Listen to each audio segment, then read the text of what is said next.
bergerak secepat detak jantung zaman. Sebagai guru kelas 1 SD, tugas saya tidak hanya mengajarkan siswa untuk membaca, menulis, dan berhitung, tetapi menjaga api rasa ingin tahu siswa agar tetap menyala di tengah era gempuran digital.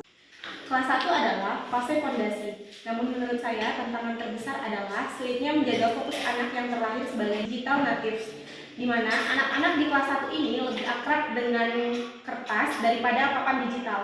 Mereka lebih akrab dengan buku ataupun media-media atau alat peraga yang digunakan untuk belajar.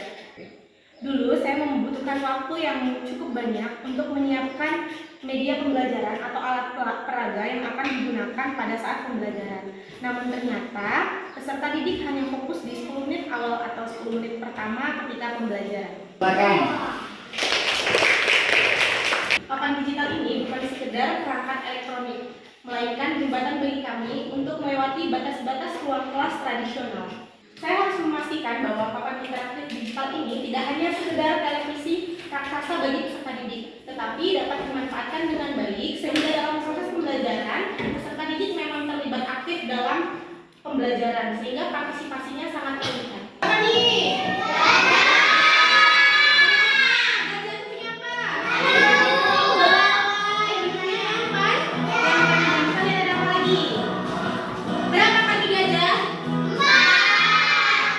Kita akan belajar tentang kebun binatang. Kita akan belajar apa saja hewan-hewan yang bisa kita temui di kebun binatang. Siapa yang mau lihat hewan-hewan di kebun binatang?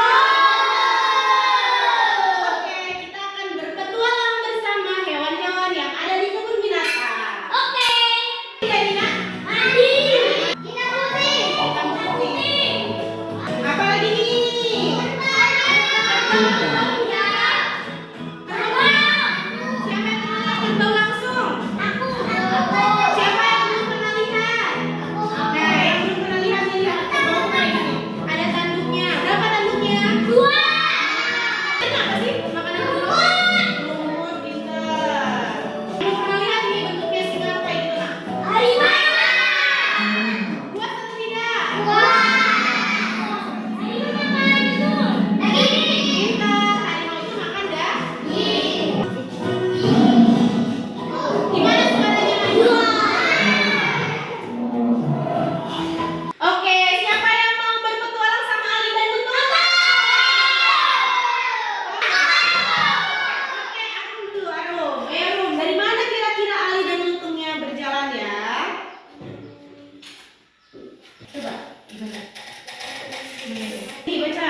Ali dan Bunda baru masuk ke kebun binatang.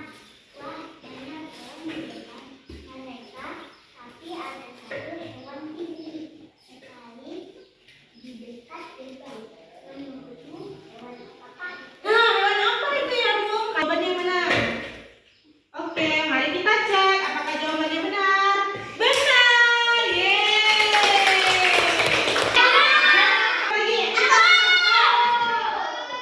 Nah, yuk bantu Ali memilih makanan yang tepat. Yeay, lagi coba.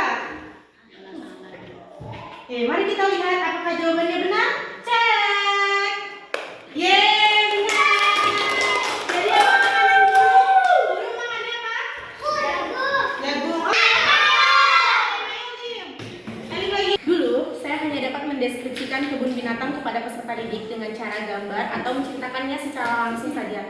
Namun sekarang, saya dapat menunjukkan bagaimana keadaan kebun binatang, apa saja yang ada di kebun binatang, bagaimana suara serta ciri-cirinya melalui papan tulis interaktif digital ini. Ini adalah bentuk nyata dari manfaat digitalisasi dalam pembelajaran, yaitu menghadirkan dunia luar ke dalam ruangan kelas yang terbatas.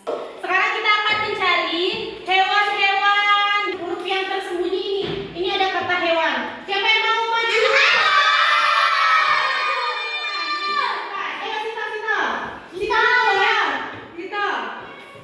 Ayo Kayla. Pina dulu, baru Arum. Arum ya. Yeay. Tadot. Yeay. Tantangan mengajar kelas rendah adalah tentang perhatiannya yang singkat atau pendek. Sehingga dalam hal ini saya harus mengubah literasi yang membosankan menjadi pembelajaran yang lebih menyenangkan atau lebih melibatkan partisipasi aktif peserta didik. Ini adalah bentuk nyata dari manfaat digitalisasi dalam pembelajaran. Papan interaktif digital ini tidak hanya sekedar alat presentasi, melainkan menjadi terlibat aktif dalam kegiatan pembelajaran. Contohnya kita bisa melihat dari games-games tadi. Kita dapat melihat partisipasi aktif dari peserta didik, sehingga kegiatan pembelajaran tidak membosankan, namun pembelajaran berpusat pada peserta didik. Selain dari rumah pendidikan yang memuat fitur ruang guru, ruang murid, dan banyak game interaktif, game edukasi, dan banyak hal lainnya yang sudah kita lihat tadi, papan interaktif digital ini juga memuat banyak sekali fitur-fitur yang dapat kita gunakan. Salah satu contohnya di sini ada YouTube, Google, Chrome, dan lain-lain. Nah, kita akan coba membuka papan tulis, di mana pada papan tulis ini kita bisa langsung menulis pada papan yang tersedia ini. Misalnya secara langsung. Juga memuat fitur-fitur seperti memasukkan gambar. Misalnya kita belajar matematika, kemudian kita akan memasukkan gambar. Kita bisa dari sini. Nah, untuk menghapus tadi, kita hanya perlu menghapus bagiannya seperti ini. Nah, selain itu, jika kita sedang menulis, kita akan mengubah warnanya, memberikan label seperti stabilo atau hal lainnya. Kita dapat menggunakan fitur-fitur yang tersedia. Jika kita juga sedang menggunakan papan tulis ini, namun kita ingin mencari pada Google materi-materi pembelajaran atau sesuatu hal yang ingin kita tunjukkan kepada peserta didik, kita dapat membagi layar ini menjadi dua dengan cara membaginya dengan cara memisahkan, sehingga pada tempat yang sebelahnya kita dapat mencari secara langsung. Misalnya di sini kita akan membuka YouTube, mencari fitnah. Jadi papan tulis interaktif digital ini menyediakan banyak sekali fitur-fitur yang dapat kita gunakan untuk pembelajaran. Kita bisa menggunakan papan interaktif digital ini melihat ada banyak sekali, mulai dari video interaktif, game pembelajaran, sumber belajar yang banyak sekali dari sini.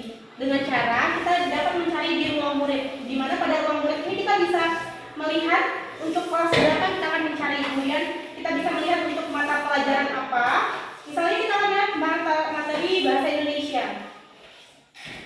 Nah, di sini akan ada banyak fitur materi bahasa Indonesia. Kita tinggal mencari sesuai dengan subunitnya masing-masing.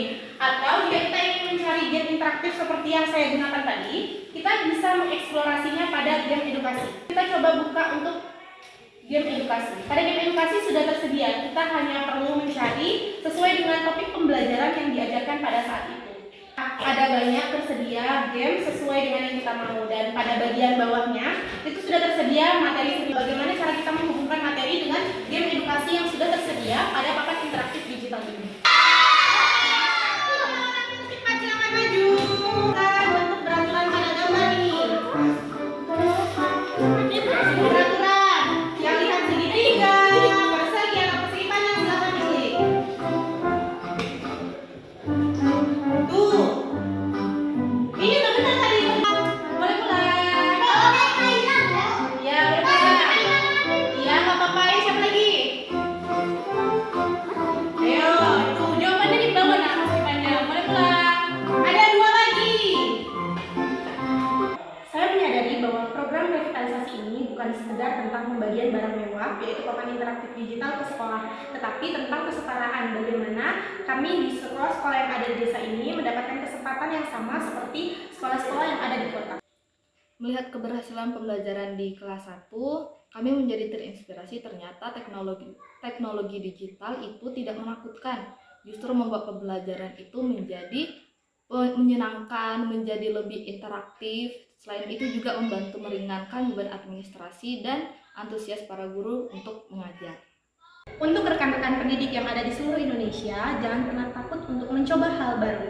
Digitalisasi bukanlah musuh kita, melainkan sahabat yang membantu kita mengantarkan anak-anak menuju masa depan yang lebih cerah.